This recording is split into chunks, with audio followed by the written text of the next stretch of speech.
So we're going to go ahead and get started here. My name is Corey Woodley. I'm the chairwoman of Pullman Police Advisory Committee, and thank you for everyone for being here today. We're going to go ahead and get started at discussing the meeting minutes that are ready for approval from December 3rd. Did everyone get a chance to review those minutes and have any comments? Mention October was the meeting in the very top. On the December ones? Yeah. Instead of November? Yeah, instead of December. Oh, It's under the second Monday, 5:30, October 18th. okay. Or 8th it says.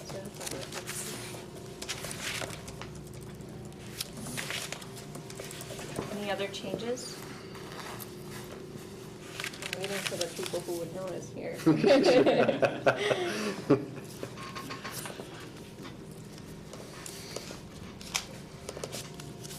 Okay, I just need a motion to approve with edits. I'll make that motion. I second. All those in favor? Aye. Any opposed?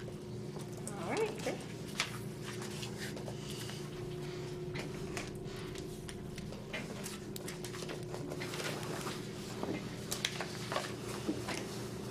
All right, so we have membership updates to talk about. We do have a new member. Gary, would you like to do introductions? Sure. So I attended a meeting last month, I think it was, with the WSU Black Faculty and Staff Association. And in talking with that group, there was an interest to have representation of that group on the committee. And so Kenitra Keeney is here from that association and will be representing that group on our committee. Awesome. Thank you. So Kenitra, maybe you could just tell us a little bit about yourself and what you do at WSU. Oh, okay, sure. So, Kenitra Keeney, I work in dining services. I am a part of Black Faculty Staff Association and APAC as well. I work with directly 130 student employees, probably 13 bargaining unit personnel, 3 managers. And we do about $10,000 in sales on a daily basis. And right now I'm working on a doctorate degree, so anything that I gain helps me towards dissertation. So I look forward to partnering with everyone and trying to have an actual journey and taking stuff back to the Black Faculty Staff Association. Great, well, thank you. Yeah. Can I ask what you're doing for your doctorate? So right now it's in education, but I don't have any ideas right now. I mean, I have a lot of ideas, but I haven't started formulating them. I have too many ideas. That's the Oh, okay. It's Better than no ideas. Yes. Well, great, thank you and welcome. Yeah, thank you so much. Oh, and we did have a couple of resignations.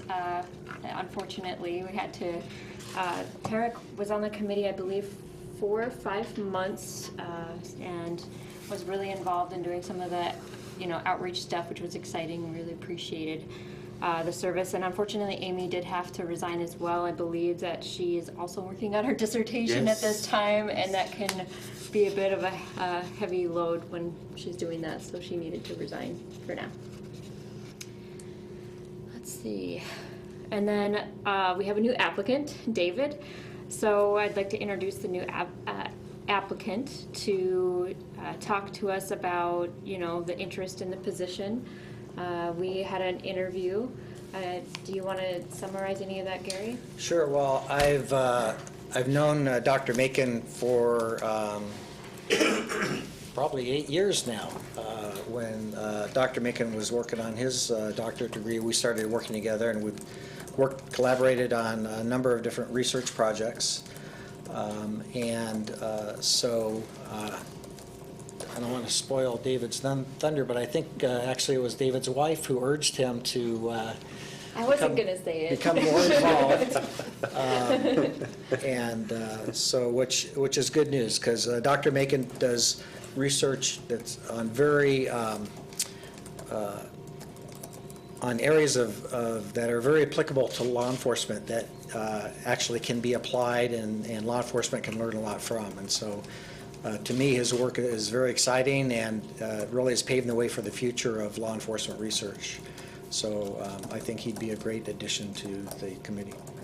I agree. I mean, we interviewed and had good discussion about the things that he teaches as well, and how relevant they are to what we do on the committee. And I don't want to say too much, so if you wouldn't mind standing up and just giving us a brief, if you don't mind standing at the. Oh, we could do that too. Yeah, making you be really professional is how we test our candidates. And I'll say it's actually a 2-for-1 because I understand you have a vacancy for the high school and I bring a high schooler. So, I mean, I'd like to think you get a freshman, I teach freshmen on occasion. So actually some of my students are here. So that's always good to see. But it was my wife, Pullman's our home, so we have been here for 10 years. And it seemed if we were going to be here long term, we should probably get more involved in the community. I've been involved in the community. I haven't been involved in this capacity. And it seemed kind of appropriate time to get involved, and particularly the research that I have been able to do with the Pullman Police Department, the Moscow Police Department, the Latell County, the Mental Health Board. So I have been involved in policing through all these different ways.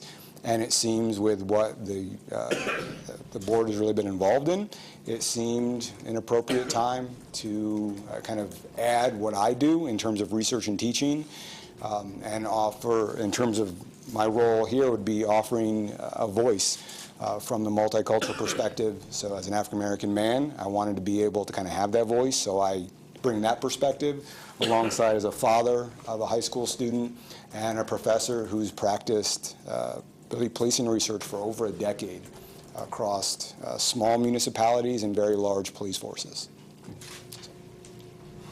Thank you. What kind of questions do you guys have? Come on, we usually have something, difficult. You guys have all went through this before. Can you talk a little bit about your research, just so that some of us who are new? Oh, absolutely.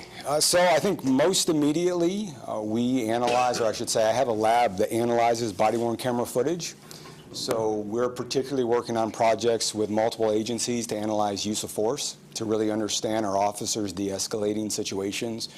I'd say that's probably the more impactful of the research that I'm involved in right now, because you can imagine that there's a lot of unknowns. And so in policing, we primarily focus on outcome measures. So it's, did something go well or not? But we kind of discount all the things that happen in between. So you can imagine an officer that does everything wrong and gets a good outcome. Now that should be a low probability, but at the end of the day, that could happen. Likewise, you could have an officer who does everything horribly wrong. Every misstep, they say everything they should not say, and they actually get a good outcome.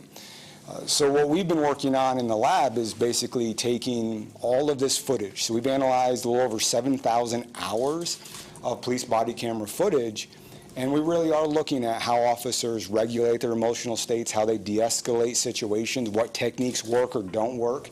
And we do it based on a modeling technique that we developed. It was kind of based off of event modeling, but you can think about any time something happens, anytime someone swears, anytime a bystander interacts with an officer, every time a new officer approaches the individual, we take all of that and we put it on this big timeline, and we're trying to understand how officers make decisions, what informs the likelihood that they might make a particular choice in using specific techniques or not.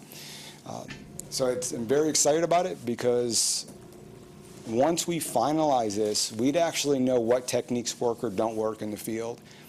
And we've actually never had that. You would think in over 50 years of police research we could answer that, right? What works, what doesn't work, we don't know. We make assumptions. What works best with individuals who are under the influence, right? When should another officer approach the scene?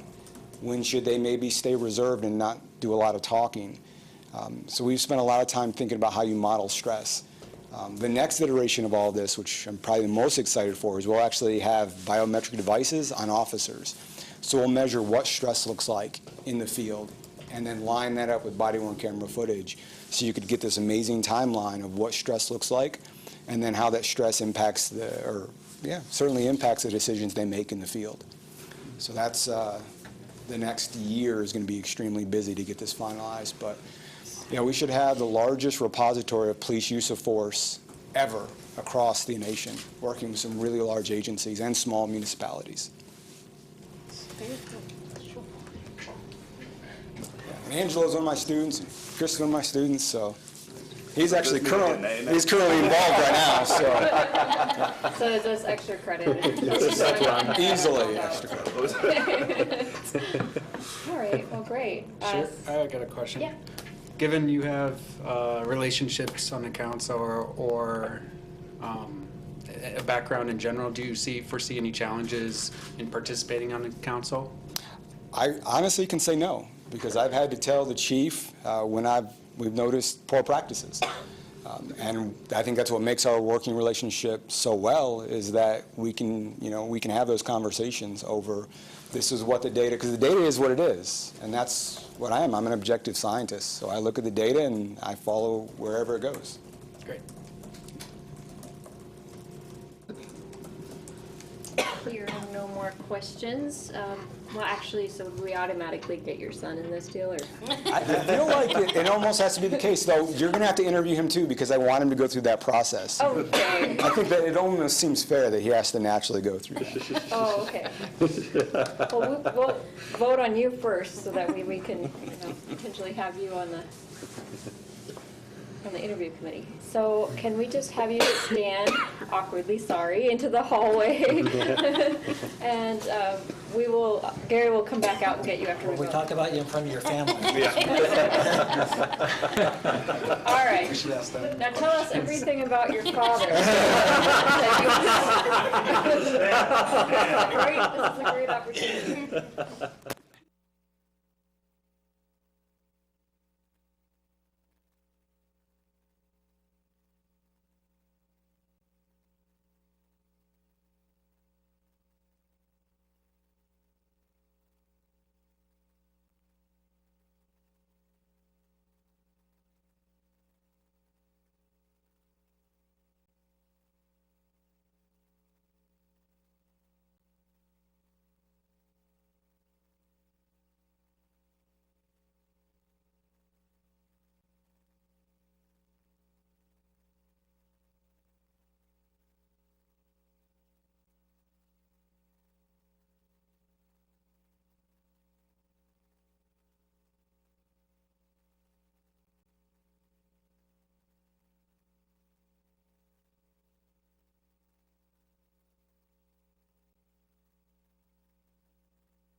I don't think you should stay, but you also have a comment.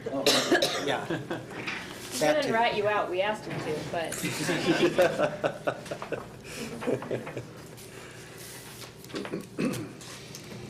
All right, so I have on here to have an attendance discussion that's been long lagging for the last 3 months. And the reason for starting this discussion is we had a bunch of people on the committee that hadn't shown up in a long time, and sometimes it's just, they move on and do other things. Other times it's because they're sick or whatever happens. But we wanted to improve our attendance policy to make it easier and to have more transparency and better communication with Darby when people can't make it, things like that. There are some changes that myself and the subcommittee are still working on. So we're going to move this to be at the next meeting again, and I do apologize for the delays on that. A lot of it is my fault because my daughter was sick and things got pushed off quite a bit for a while. So we're going to have that as a February discussion item.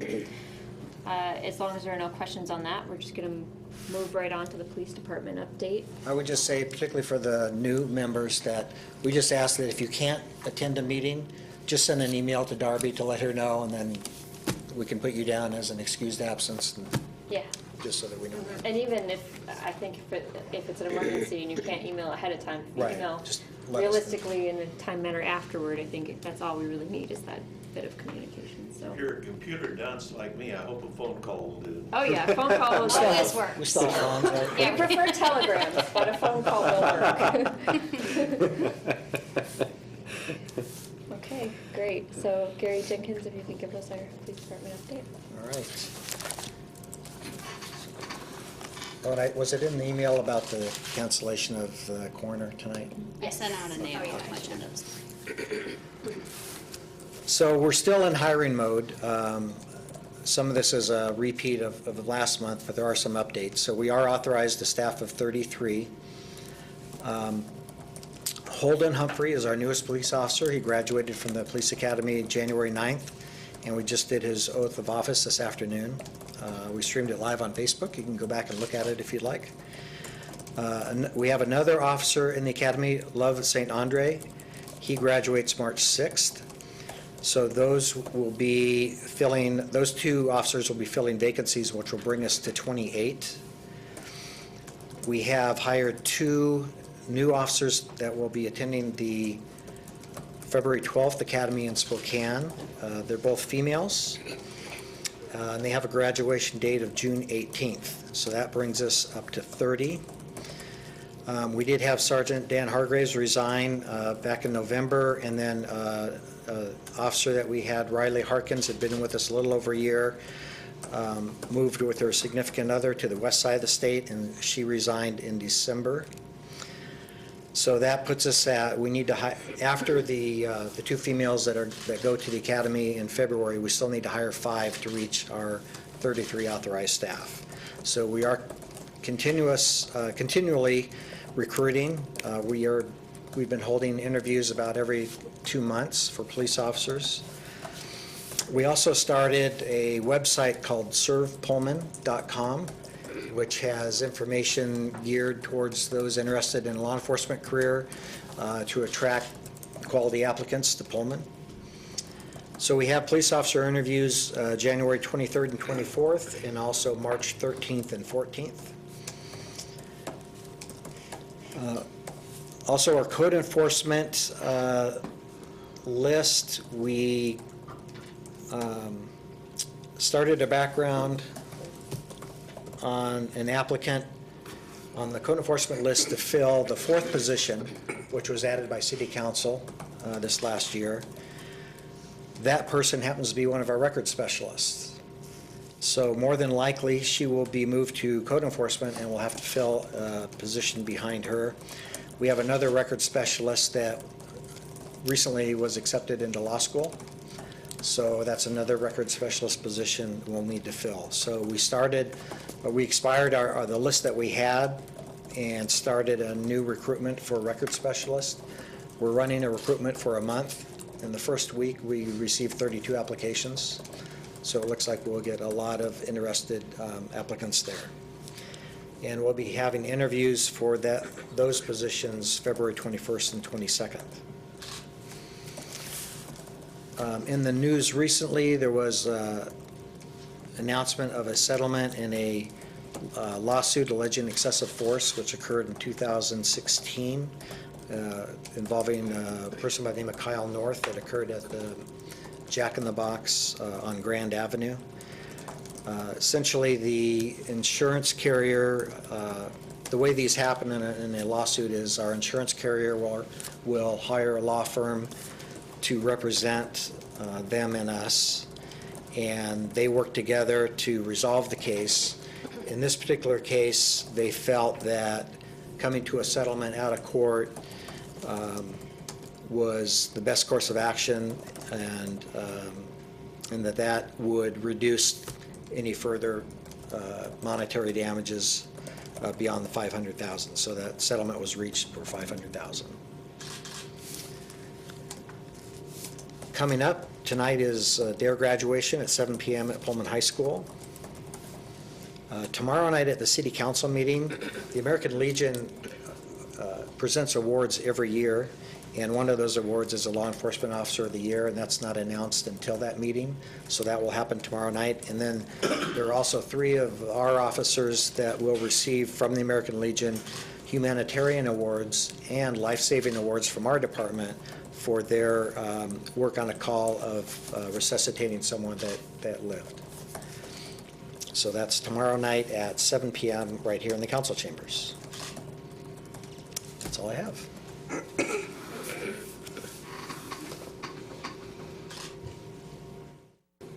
Any questions before we move on?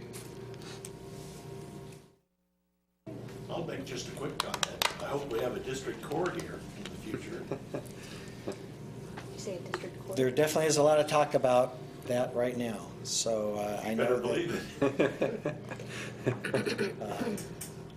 it. I'm pretty optimistic that that district court will be in Pullman. It's just a matter of how that's going to happen. Do you need, Gary, I have a quick question. So this cycle you're on where you're trying to get to 33 and you start to get to 31 and then you have people leave. Is everybody experiencing the same thing? No, this is really actually unusual for us. Our turnover is historically very low. And since I've been here since 2010, we probably have someone leave once every 2 years. So we had a retirement, we had people leave mainly because of their significant others. Someone left to go with their family to Alaska, another one to Florida. So, But as a rule of thumb, law enforcement is scrambling to fill vacancies, right? recruitment is tough for law enforcement right now, and honestly, I do hear stories from some of my peers about how difficult it is to find quality candidates. And it is more difficult than it used to be, but we are attracting very quality candidates, very high quality candidates. So I don't have as much concern as I think a lot of law enforcement agencies do. And I had a lot of concern coming here from Southern California, where we had an applicant pool of millions, and coming to an area that was somewhat remote and finding quality applicants. And actually, I think we do a better job here attracting quality applicants than I did in Southern California. I don't know what it is about Pullman. I think part of it is because the university's here. They have a very robust cadet program. Some of the people, in fact, Holden Humphrey was a cadet for the WSU Police Department. And so a lot of the people that they groom go on to have law enforcement careers. They don't necessarily stay here, but we do occasionally pick up some of them as well. So I'm not really concerned. I think it's just a timing of people leaving that we're having to be involved in this hiring mode that we're in now. But I'm not really, I don't have a lot of concerns about finding quality applicants. Okay, good, thank you. do you have police advisory committee representation on any of these interviews, or did you? We haven't set up the boards yet. Okay. All right, well, we'll just move straight on to our constituencies. Paul, Richard, oh, no, Jaya, no, sorry. We could go ahead and go around and get started. It's difficult when you're not sitting at the table, because then I just. I'm sorry, yeah, I was like, I have nothing tonight. Joe Gordon, Pullman School District, I have nothing tonight. Yeah. Jaya Sivakumar, Military Hill, a representative, nothing to report. Okay. It's Richard. Richard Hume, Pioneer Hill. I have a lot to report. This is from the Daily News, January 10. A very lengthy article from Jill McCluskey, the mother of the young lady who was murdered in Salt Lake. The long article is just heart-wrenching.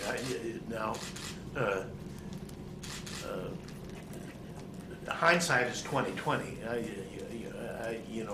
But if she's correct, the University of Utah Police Department are kind of Keystone cops. But she goes on to say that after the university, in my view, didn't react correctly, the young lady called the Salt Lake City Police Department 3 times and was told that they can't deal with this because there's a constituency, or what would you call it? Jurisdictional. Jurisdiction dispute. Now, we're in a university community like that. If this young lady is to be remembered, do we have these disputes, or constituency, or jurisdiction conflicts? And I remember a couple of years ago, there was a faculty member at University of Idaho that got involved with a young lady, and the relationship went bad, and he killed her, and then he killed himself in the Best Western. I think we need to meet as a larger university community, the police departments at WSU, U of I, Moscow, and Pullman, and these things in the memory of this wonderful young lady that liked cats, that we do something here, and we be sure we do everything we can that this doesn't happen here. So here's actually This is way beyond our authority, and a very recent example of how we work together with the WSU Police Department. There was a report of from a female student who was walking back to her dorm that was being followed by someone. And she got on her phone and called people that she knew, and anyway made it back to her dorm without a problem, but reported it. And initially we didn't know exactly where this all occurred. We didn't know if it was on campus or off campus. So both the WSU Police Department and the Pullman Police Department jointly started an investigation and worked together to follow any leads that they had on this case. And so I think that's an example of how we do work with the WSU Police Department, and we regularly exchange information about situations that could pose an issue in either jurisdiction. So there's no, I wouldn't say there's any type of ownership of information and reluctance to share it with the neighboring agency. We freely share information, and it's not unusual that we work together on something that could have an impact in either jurisdiction. So, you know, I'd like to say that that would never happen here, but I would hope that it wouldn't happen here. And from everything that I see, the way our protocols are set up and the way that we work together, I couldn't imagine that happening here.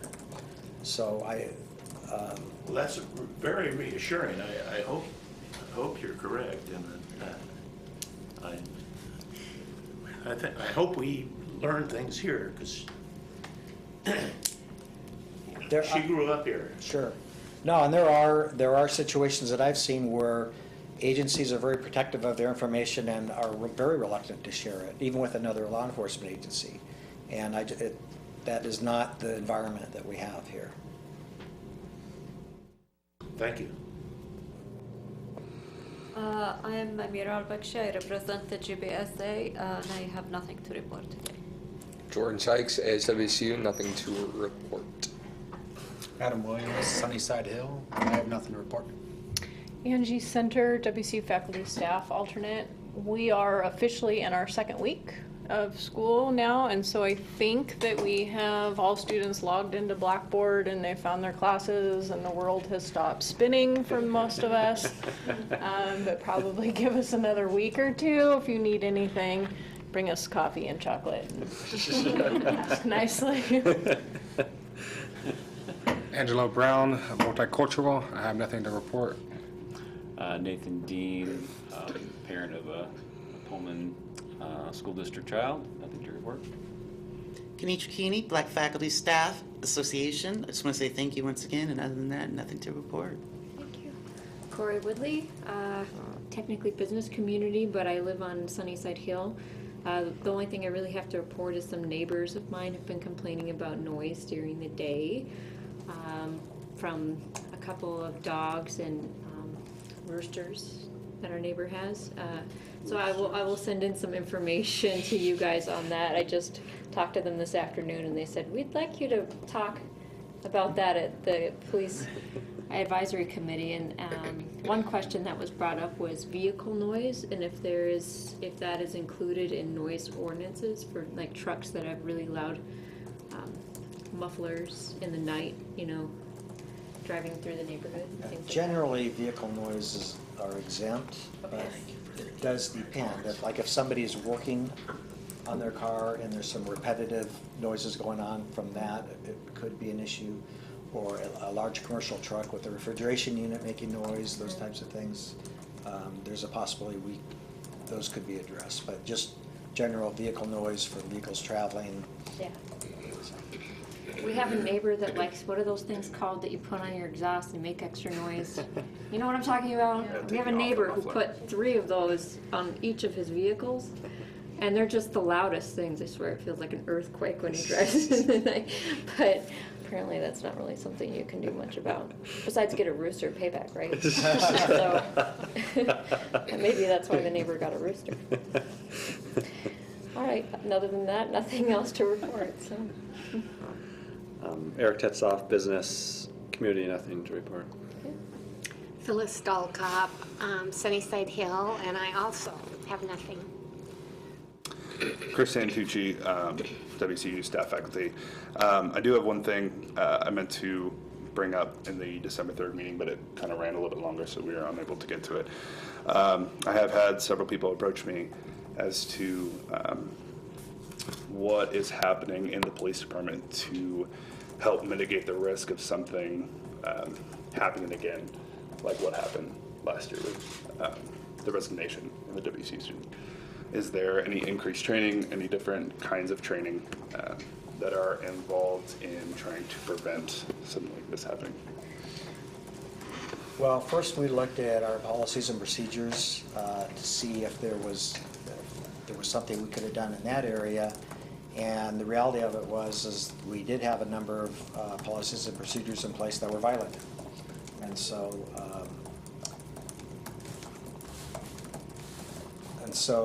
we think we have the right policies and procedures in place. It's a question of ensuring that people abide by them. You know, I think what it really gets down to, first I'll say that all of our staff was completely shocked. I don't think there was anybody that saw it coming at all, which I think is a good sign, because if they did, then they kind of knew something was going on and didn't say anything. We don't know for sure whether this was a one-time event or not. We thought we might get some other people coming forward to make reports, and that never happened. So I guess for me, what it gets down to is 2 things mainly. One is organizational culture, and you know, I heard a saying that organizational culture eats policy for lunch, because it doesn't matter what policies you have in place. If the culture allows things to happen, they're going to happen. I think we have a very healthy organizational culture, and I think that's why everybody was caught completely off guard. People have high expectations for themselves and for others on the department, and so I don't believe that we have a culture that willingly allows that type of activity to occur. And then the other part of it has to do with the type of people that we hire. And we put an extraordinary amount of effort into our recruitment and hiring, in particular our background checks that we do. And so we want to make sure that we're hiring people that with high ethical standards, that can make good decisions. And so we do spend a lot of time on our background checks with previous employers, neighbors, friends, family, exes, to try to find out as much as we can about the person that we're hiring. And that's one of the reasons we're not, we don't have as many people hired right now as we could have, because I would rather not be expedient and exclude quality applicants. So, or to the exclusion of quality applicants. So we will take more time in our backgrounds and fail people on backgrounds more often than not in order to get those quality applicants. But that's through attrition. Sergeant Hargraves had been on the department for, I don't know, I think 19 or 20 years perhaps. And I met with our psychologist who does all of our psychological exams for pre-employment to talk about it as well. And he he does a lot for us too, as well as to vet candidates. And he didn't really have any advice on, you know, what to do about trying to prevent something like that in the future, other than what we're already doing. So I mean, that's a good question. I guess it's easy for me to answer as far as the organizational culture part, because I can see it, you know, and I've been in a few different organizations, and so I've seen different cultures. So I mean, I could tell you that I think we have a very healthy culture in our department. And just out of curiosity, you mentioned that the psychologist does the initial psych evals. Are there kind of routine psych evals throughout somebody's career, like every X amount of years, or is that not really? We don't, and that would be something we'd have to bargain with the union for as well. And so I think there'd be a lot of different issues involved in to do something like that. But we can do that for cause, and we have.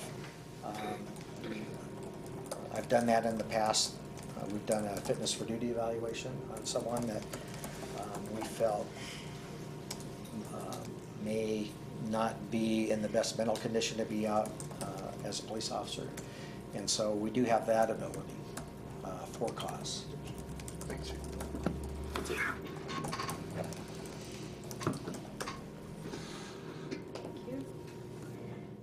So, moving on, public comment for anything not on the agenda?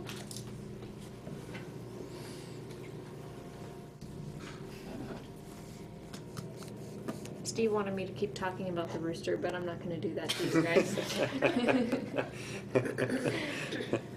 Okay, well, so I just wanted to let the committee know that I'm gonna update our committee photograph at the next meeting, because I'm gonna update some of the posters and information that is for our like Lentil Festival and things like that, and things that I can use at coffee shops for handouts, things like that. So just wanted to give you a heads up. Maybe Darby, we can include that in the email for the next agenda, that we'll do an updated photograph. Yep. And those of you that don't have shirts, see Darby after the meeting, and we'll make sure that we get everybody a shirt too. Yeah. You're saying we should wear our shirts next? Why not? Why not? We're supposed to wear our shirts then? You're welcome to. I mean, I think I probably will. It's so. encouraged. Yes. We know that the it's photo's gonna be encouraged, taken. but you can do what you want. I just wanted to give you guys a heads up that we would do that at the next meeting. I have a photograph and I was updating the flyer, but I was like, wow, you know, this is a year old and the committee's really changed since then. So okay, we're just gonna delete this and start over. So we'll send out a reminder about that. And then our next meeting is on February 11th, and that's about it. That's all we have. So if I hear a motion to adjourn, we can adjourn. Motion. Second? Second. All in favor? Aye. Any opposed?